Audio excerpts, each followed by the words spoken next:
Today I want to talk to you about law number 7 of teamwork. It is the law of the compass.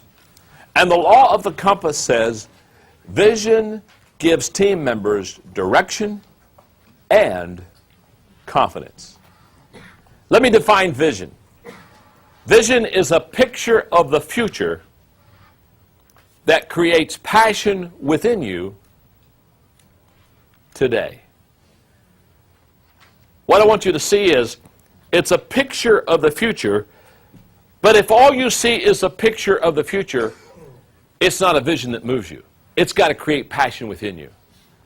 It's kind of like the picture before you, the passion within you. In other words, it's very possible to see a picture of the future of your company or your organization and not be stirred. That's not a viable vision. A viable vision not only gives you a clear picture of what tomorrow looks like, but it kind of stokes a fire within you today. In my book, Developing the Leader Within You, I have a whole chapter that is set aside of teaching vision casting and the power of the vision. And the reason for that is because every successful leader has a vision. Isn't that true? I've never met a leader that didn't have a vision. If you go up to somebody and say, hey, what's your dream? And they look at you and say, I have no dream at all. Now, I'm the leader of the organization, but it beats me what we want to do. They are a leader in position only. They're not a leader.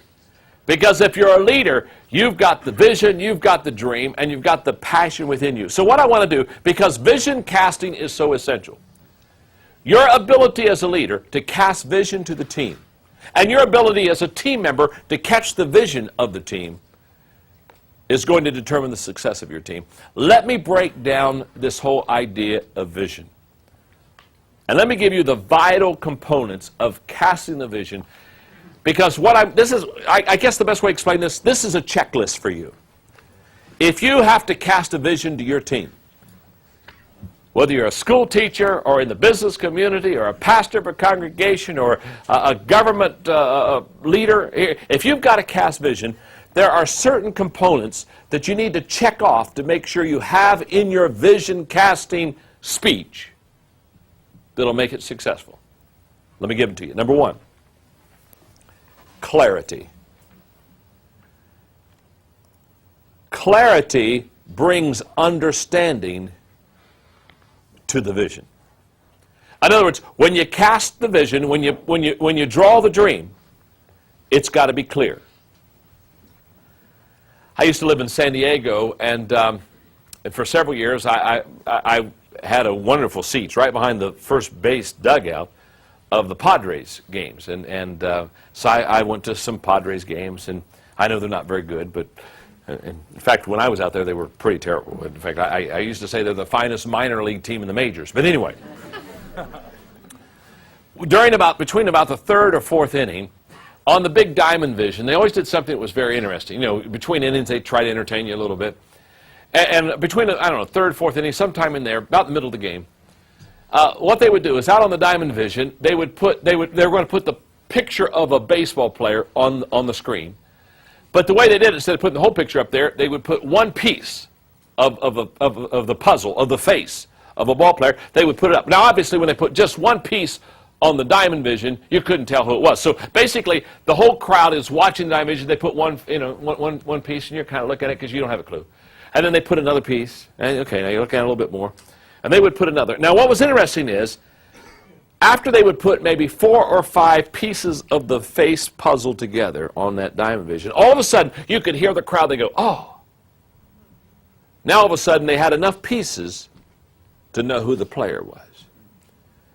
I've often thought to myself, the response of that crowd watching that game, watching that puzzle at that time, the response of the crowd when they had enough pieces of the puzzle to figure out who it was, is what happens in your organization, on your team, when you begin to take the vision and begin to put the pieces together, and all of a sudden it becomes clear enough that everybody has it figured out. Clarity is essential on the vision. If the vision is fuzzy, the people are fuzzy, and we don't need any more fuzzy people. We don't need a fuzzy team. Well, no, we just have a wonderful group of people. They're quite fuzzy. Well, they're wonderful people. So, how do you make the vision clear? By asking, and then answering 2 questions. Question number 1, what do you want them to know? And question number 2, what do you want them to do? If you can answer those 2 questions, what do I want you to know? What do I want you to do? Those 2 questions will begin to clear up the picture. Clarity is number 1. So ask yourself when you're casting the vision, is it clear? Let me put it this way. If you can't figure it out, neither can the players on the team. Okay? Number 2, connectedness. Let me explain this.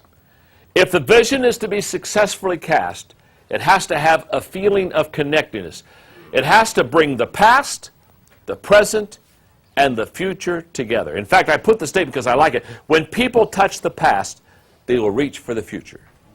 You have to have a connectedness. Here's what I find. Many times when we cast vision, it's all about the future. And it's not about the foundation that has been laid yesterday.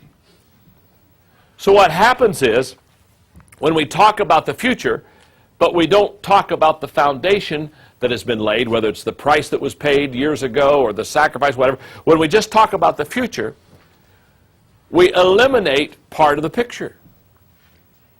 Just as if all you do is talk about the past, there is no future. So what you do is you develop a connectedness. It's not either or, it's both and. And here's what happens. When you talk about the past, you bring value to the people that have already paid the price. When you talk about, so the older people receive value out of it, and the newer people receive security from it. They say, oh my goodness, wow, somebody has been thinking about this way before I ever got here. That somebody's already paid the price. There's a security that comes when you're able to connect the past with the future. Connectedness. It's very key to vision casting. Component number 3 in casting a vision. Purpose. Purpose brings sense to the vision. Purpose makes the vision make sense. The vision describes where you're going. Purpose describes why you're going. And people won't constantly go to a destination unless they know the reason why. Isn't that true? Why are you spending that money? Why are you taking that time? Why are you expending all that energy? If you don't have a why, if you don't have a purpose in the vision, you won't stay on target for the vision. You'll give it up very quickly. You'll lay it aside. Why? Because the purpose is what keeps you on the path to the vision itself. Number 4, goals. When you cast vision correctly, there are goals, because goals bring measurement to the vision. Goals keep the vision realistic. There's a measurement. How well are we doing? Are we there yet? How far are we? How soon will we get there? Now, too many of us, we're like my friend Charlie Brown. Now, there's a study in leadership. Charlie Brown's in the backyard, he's got his bow and arrow, and he's having target practice. What he's doing is he pulls back the string, he lets the arrow fly wherever the arrow flies. No matter wherever it sticks in the board fence, Charlie Brown takes a marker, and wherever the arrow is, he draws a target. And he lets it fly, and he's over here, and he's drawing another target. Well, Lucy comes out. You know Lucy, the mother of all board members.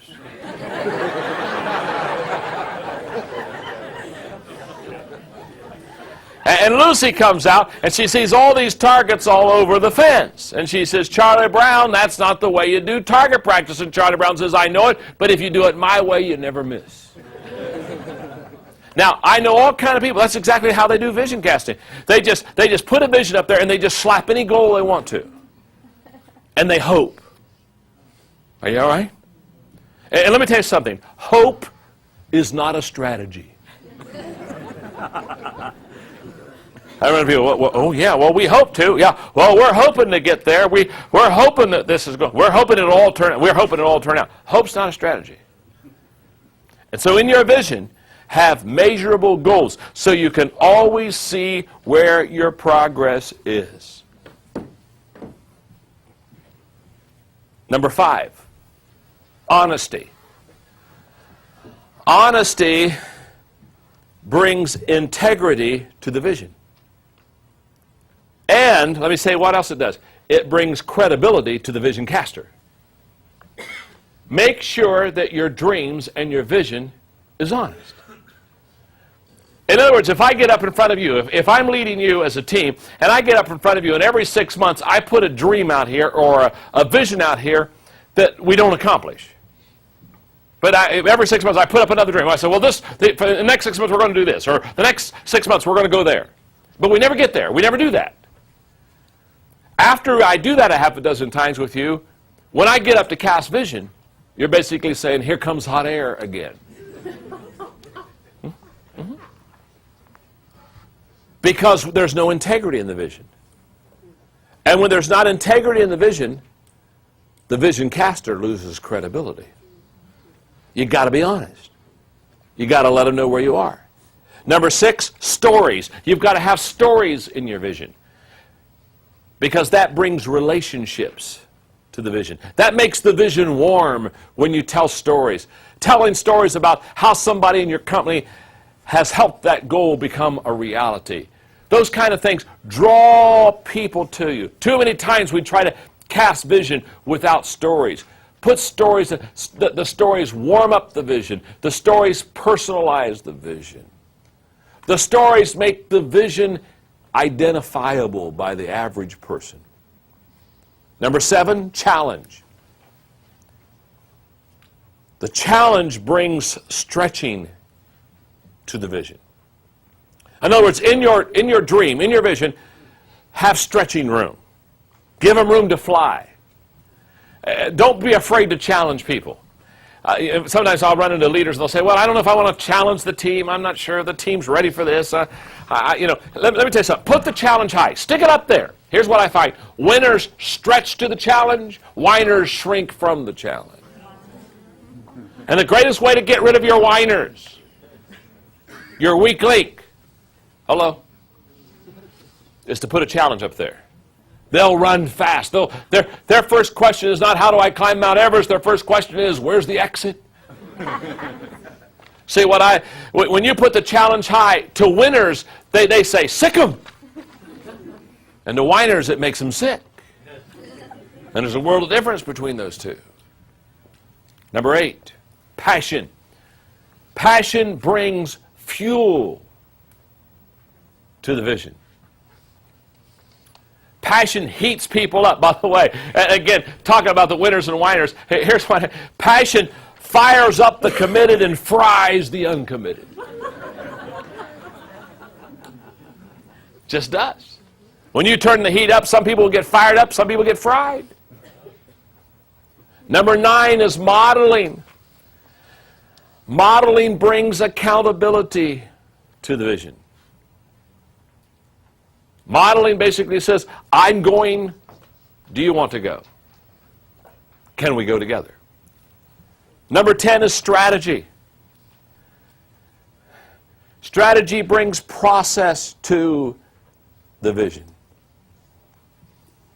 As I look back at my leadership with a team, my greatest days of leadership will never show up on paper. And the reason why is my greatest days of leadership is not when my organization grew the fastest. In San Diego, California, in the mid-'80s, I was pastoring this growing dynamic church. And the only way we were going to be able to keep growing was to relocate the church, and so we realized we were going to have to do that. And so we found 80 acres on a freeway, and we began the process of relocation. Now, I'm not going to go in the story today because it's way too long. In fact, it's way too discouraging. But we had all the setbacks any person would ever not want to have in a relocation process. The biggest setbacks were mainly environmental, and if you're in Southern California, in fact, the Wall Street Journal interviewed me one time, and the Wall Street Journal said, if you pull this off, you'll be the last church in Southern California that'll be able to buy 80 acres of land and pull it off. I guarantee you, he said, it isn't going to happen again because of all the environmental laws. There was a bird called a black-tailed gnatcatcher. Didn't even live on the property. Just flew over the property and every once in a while landed. Rested, you know, just...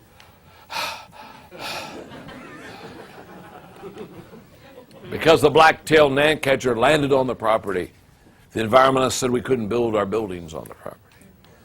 Now, I could go through barriers and barriers. In fact, finally we got through that. How we got through that was by buying 28 acres somewhere else for the birds to land on. As if you train a black-tailed gnatcatcher.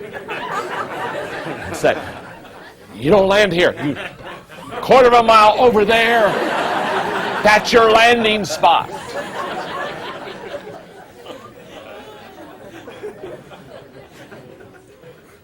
$8 years later, millions of dollars later, we got the zoning. 8 years, millions of dollars. You talk about a challenge? I had to raise millions of dollars on land that I couldn't even assure the people we would build on. I had to keep hope alive on land that we were not even sure would be ours. And for 8 years, I kept hope alive. What was it Napoleon said? Leaders are dealers in hope. And I became a dealer in hope. And what's beautiful is in May of 2000, I flew back to San Diego to dedicate the first building on that mountain. 5,000 people. Absolutely excited about what had happened. But as I got back on the plane to fly back to Atlanta, Georgia, I began to think about the price that was paid and the vision that was cast. And all I'm saying to you is leaders constantly, they're keeping the picture in front of the people because they know this. If the people lose the picture, the passion leaks out of their life. So I put in your notes. It's out of my Developing the Leader Within You book. Some closing thoughts on vision. Here's what experience has taught me. The credibility of a vision is determined by the leader. The acceptance of a vision is determined by the timing of its presentation. The value of a vision is determined by the energy and direction that it gives. The evaluation of a vision is determined by the commitment level of the people.